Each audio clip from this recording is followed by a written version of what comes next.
What's up, y'all? It's your girl Ebony. I am coming to y'all about to take an interview. Okay, so you might be wondering why. For a number of reasons. I'll share that after the interview, but I will talk about right now. I will tell you the process that I have went through. So basically, I applied with this particular company, and it was someone I knew that worked for the company I work for now, that is working for them, but works for the company I work for now, PRN. So because they work for them PRN and they work for the other company, then I was asking questions or whatnot, and they were like, "Oh, I know the DO or regional director or whatnot." And so I was like, "All right." I said, "I seen a position," so I went ahead and applied. I let them know I applied. So after I applied, I let that particular coworker know. I was like, "Hey, don't forget, put a word in for me." So she did, and this all happened really fast. It really did. Because it's like one day I was talking to her about it. The next day I was like, "Hey, I applied. Put a word in for me." So she did. And that was at like 8 something in the morning. And by like 12 noonish, I was getting a phone call from the recruiter. I was like, dang, that was fast. So then the recruiter's asking me questions like how, about my experience or whatnot. And I just let them know what happened. And I also let them know, they were asking like what I was expecting. And I told them, I'm expecting, at minimum 3 days a week, with the opportunity to do more if I need to or whatnot, because I am in school. That's a whole nother video. But anyways, so she was like, okay. Then she asked me about pay. I was like, no less than between like 20 and 25. Was that it? I'm trying to think of what else she asked me. This was like over a week ago. Yeah, that was basically it. And then she said, okay, well, when do you want to do the interview? I let her know when I wanted to do the interview. I definitely wanted to do it on an off day so I would look refreshed and not like I just got dragged out of the bed and been working. You know what I mean? So I said, this is the off day. This is the time I could do it. And she was like, all right, I'm going to send you a link in a little bit. Test that link to let us know to make sure it works. So here we are. So yes, I have my interview in less than 20 minutes, and let's just see what happens. I'll be back. Okay, y'all, so my interview is over. I'm still a little nervous. I feel like I'm on a high, not gonna lie. She asked more questions than I thought. If I had to say the question that made me the most nervous was how do you deal with conflict? It shouldn't make me nervous, but it did, okay? Because I'm like, should I give like a proper answer or should I give like the truth? And the truth is I confront, not in the middle of changeover. Now that is when I will not confront you. I'm not finna deal with this in the middle of changeover. It's uncalled for. It's not that serious. It's not life or death. This patient's life is life or death. Like what I'm doing right now, this rinsing them back is life or death. Not your issue that you got with me or my issue that I got with you. Not our difference. So I say that to say that was the most nerve-wracking question. How do I deal with, conflict with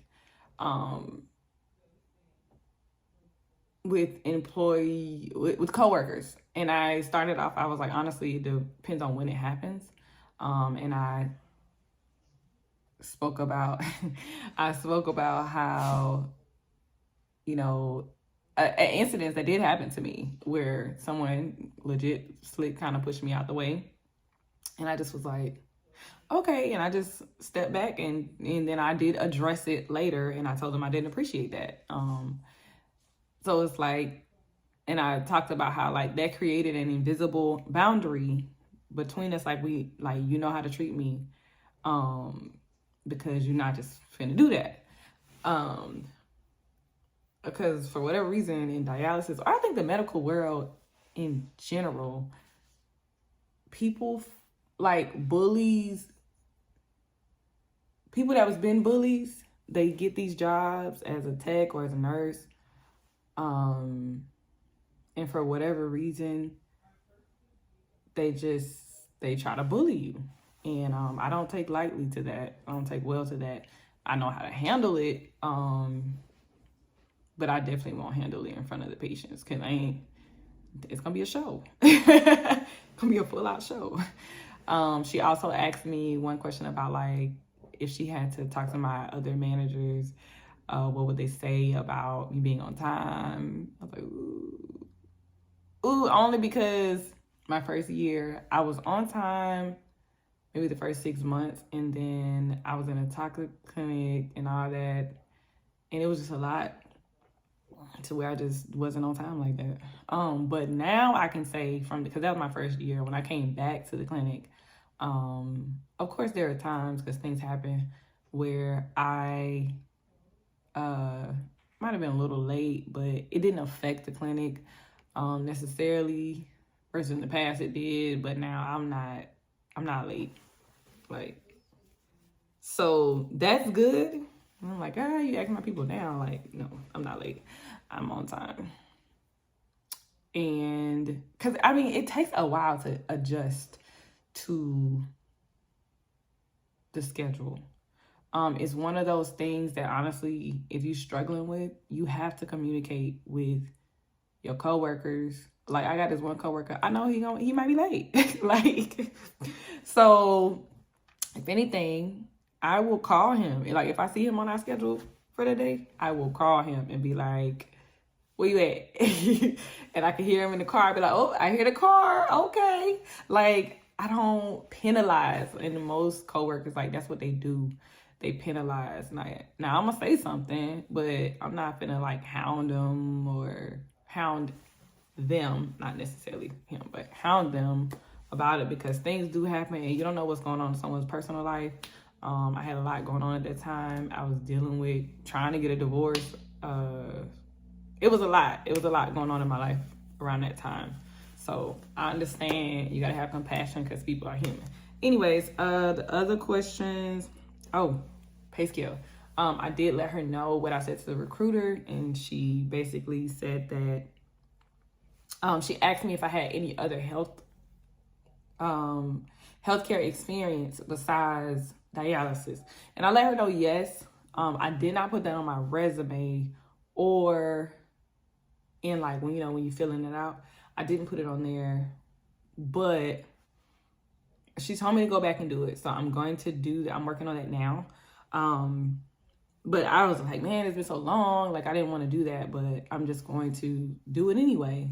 I'm going to put all my medical experience on there. I worked at an assisted living. I worked as a medical assistant. And I was like, before I left that office, I was the hands and feet of the doctor. Like, it was a small practice.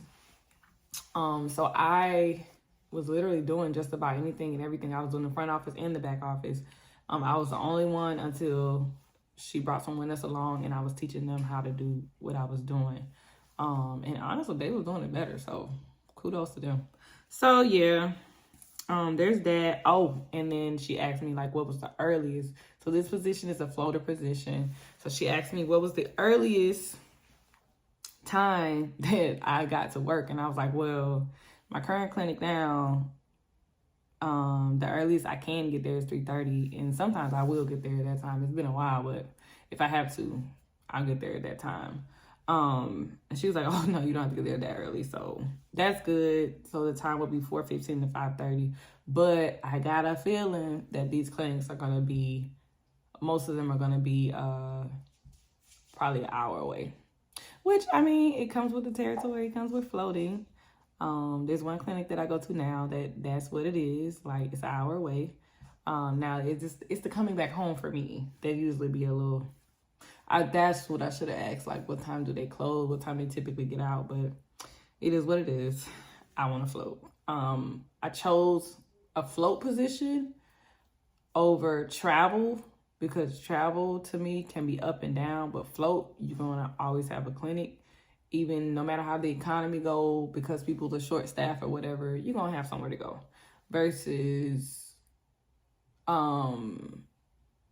travel, you know, you got your third, which I still want to do travel one day, but I just wanted to travel in Georgia. You know what I mean? For what my lifestyle is right now. Possibly do travel just to try it. In the future, I don't know. Who knows? Oh, Saturdays. I'm so sad that I might have to work 2 Saturdays a month. That makes me so sad, but it just is what it is.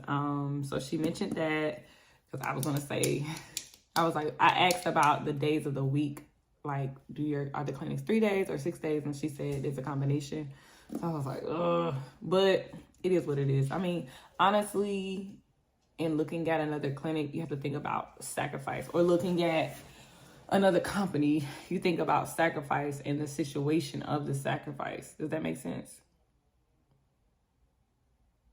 Like the situation that you're in and how you're sacrificing anyway. I'm already sacrificing. If I'm not sacrificing time, I'm sacrificing pay, like, you're already sacrificing. She also spoke on her expectations. Like it was like it wasn't a lot of interview questions that I already had to say because she had already spoke on them.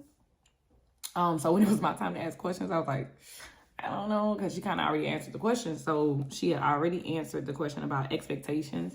Her expectations were basically that I, as a PCT, would do anything that a permanent PCT would do besides open and close, because floaters don't open and close right now. So I was like, okay. Like, she talked about water checks, and I'm like, I know some of them don't be doing water checks, but all right, but I'll do it, like, whatever. I mean, it just depends on what it is, but for the most part, I do it because I'm like, I did say at the end, I was like, was that bad? I was like, I don't have too many questions necessarily because I've already been floating. So I'm like, as a floater, I know you gotta, get in where you fit in. Like, get in. You're there to help. Like, you're not there to...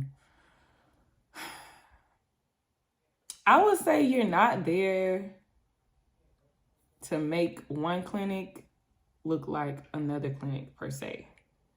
You are there. Me personally, when I go to other clinics, I kind of observe. If I go consistently, I observe how they've been doing things. I observe the main staff. It could be 1 tech, it could be 2. I observe and see, okay, how they organize things. And if they are organized in a particular way, then I will maintain their organization. But if they are not, because there's clinics that, when I tell you their carts are just stuff all over the place. I'm like, why?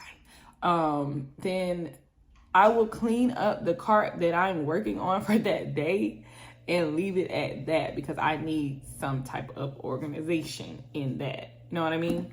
So that's, was that it? I need to add these medical experiences that I have had onto my resume. So I'm going to go do that. I will keep y'all updated. You guys have asked me about interviews. This is not for Fresenius. This is for another company. But that is not to say that these same questions may not pop up in other companies. Because they're, to me, I feel like might be generic questions like, are you on time? These are my expectations. What questions do you have for me? My questions, I did ask about health insurance, because right now I have the health savings account, but I didn't see that on the website, but apparently they do have that. So it's like little stuff like that. Time management, that question was asked to me. So like, how do I handle time management? Because that is very important in dialysis. And I prepare everything ahead of time. That's how I handle time management. So anyways, that is it. I hope you guys have a wonderful, excellent day. I will keep you updated and let you know how everything goes from henceforth. Bye.